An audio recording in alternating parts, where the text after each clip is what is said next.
விளையாடலாமா விளையாடலாமா அப்படின்னு கேட்டால் வர்ற சந்தோஷத்தை விட போட்டி வச்சுக்கலாமா அப்படின்னு கேட்கும்போது வர்ற சுவாரஸ்யம்தான் அதிகமாக இருக்கும் என் கிளாஸில். அதுவும் என்னோட கிளாஸில் பாய்ஸுக்கும் கேர்ள்ஸுக்கும் போட்டின்னு சொல்லிட்டாலே போதும், சான்ஸே இல்லை. அவ்வளவு போட்டி போட்டு களத்தில் இறங்கிடுறாங்க. என் பிள்ளைங்க கிட்ட நான் சொல்கிற ஒரே விஷயம், போட்டியை பார்த்து பயப்படாத, பயப்படக்கூடாது. ஜெயிக்கிறோமோ தோக்குறோமோ அது முக்கியம் கிடையாது.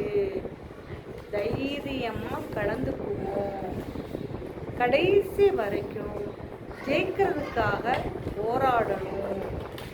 தோத்தாலும் பரவாயில்லை, கடைசி வரைக்கும் போராடுங்க அப்படின்னு சொல்லுவேன்.